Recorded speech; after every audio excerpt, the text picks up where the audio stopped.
Hi guys, welcome back.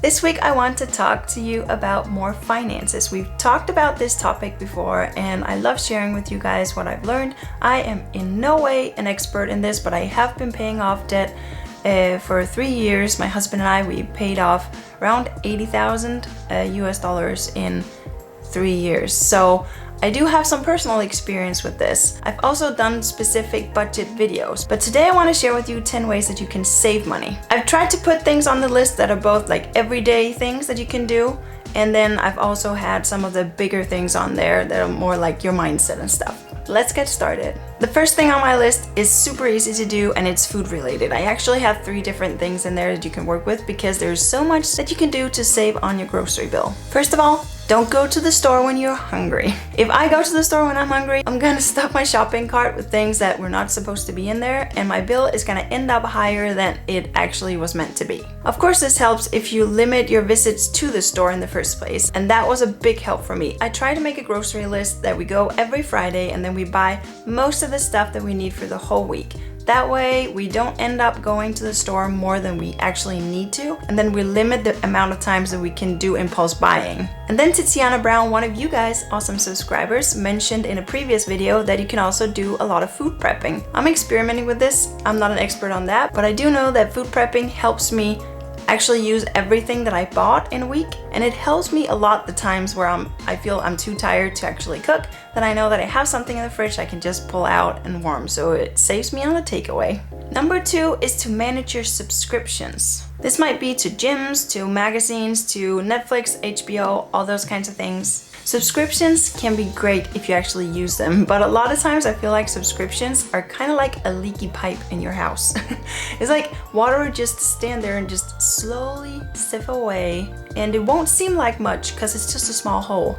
But if you add it up in a month or a whole year, it's actually costing you a lot of money. So I would recommend go through all of your subscriptions and just see which one you actually use and just try to limit it. I know that cable bills can be really high too, so try and see if you can get a cheaper one maybe, but manage your subscriptions. Know which ones you have and what you're willing to pay for them. The third thing you can do to save money is to walk or bike places instead of taking the car.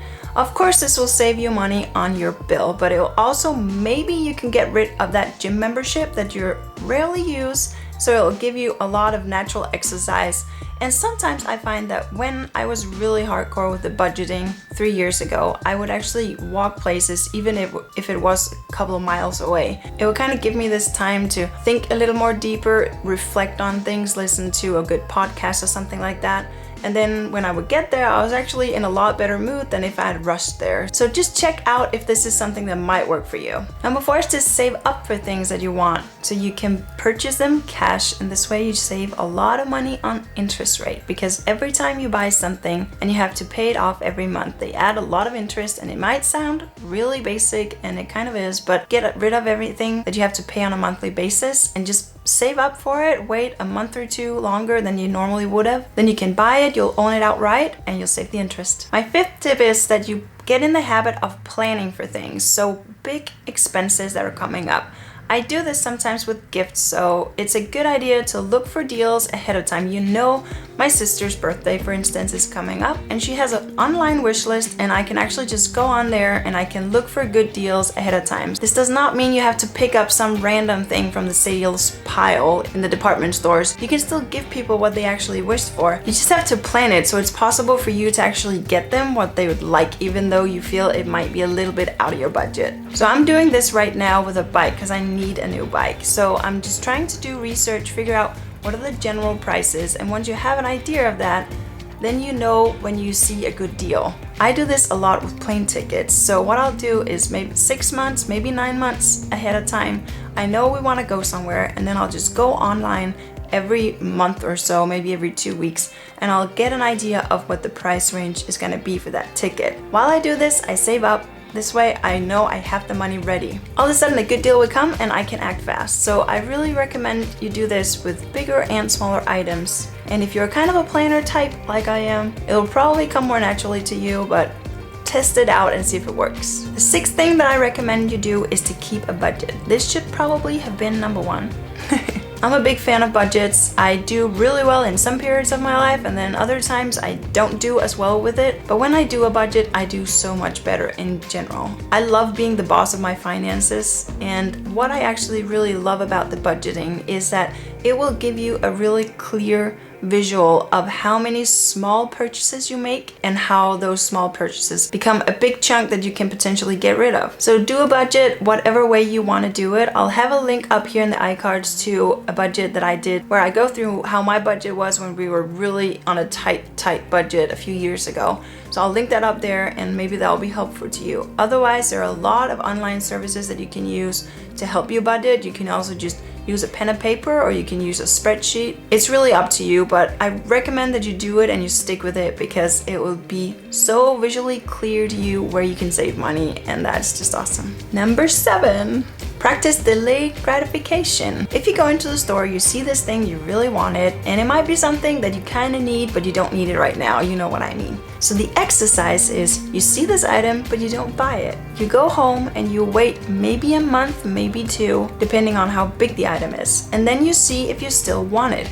If you still want it and you find that you need it, then put it in your budget to save up for that item. Then within a month or 2, you can actually buy it with cash, guilt-free. I know that I've mentioned a lot of kind of smaller things that you can do, but I also want to mention one thing that is more mentally. And it's about really seeing things from the different perspectives. So instead of saving money, then think, how can I make more money? Shift your attention to the bigger things like interest rates on a potential mortgage. You can save a big chunk there. You can save up a bigger down payment, which will also help you a lot over the years. And then do something active to negotiate your salary at least every year. You could probably do it every 6 months. If you're able to really get into this mindset, those financial decisions will bring in that much more income every year compared to how much you can save on a grocery bill or by not buying a coffee or going out with friends. So you have to try and focus on the big picture and try to look at the big money piles, either going out or coming in. Number 9 kind of ties into the previous point, and it is raising your financial IQ. You can do this by reading books. I listen to books.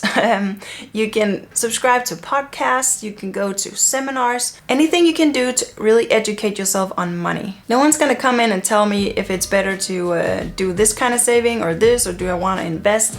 I have no clue. So I'm doing this point number 9 right now, and I'm really trying to go through books, podcasts, all these things to raise my own financial IQ. Once I've done that, I'm planning to do a video to share with you guys which books and podcasts that I really found helpful. So look for that in the iCards if you're watching this video a year later. Last but not least, remember why you want to save that money. You want to buy a home with no mortgage, a car with no payments? Do you want to travel around the world? Do you just want to get out of that pit that you're in right now? I know that feeling. I was there just 3 years ago. Whatever it is, just make it visible to yourself. Put it on a sticker and just stick it on the mirror in your bathroom or on the fridge. This will help you when it gets tough. So keep it visible and remind yourself again and again why you're doing this, because budgeting can be a lot of fun, but sometimes it's also really, really tough. When it comes to money, I think it's just great to always be mindful of where do I spend my money, where are my biggest expenses, and what can I do to increase my income. And to really spend my money wisely. I can only spend that money once, so I want to do it right. Those are my 10 tips for you guys. I hope they were helpful. If you have any more ideas, please leave them down in the comments so other people can read through them. I love the discussions that we can have here on YouTube. And just learning from each other, it's a great community. If you liked the video, please give it a thumbs up and subscribe, and come back next week, because I post every week about downsizing, home tours, people who live different kind of lifestyles, finances, capsule wardrobe, all kinds of good stuff. So if you're interested in any of that, come back for more, and we'll see you guys next week. Bye!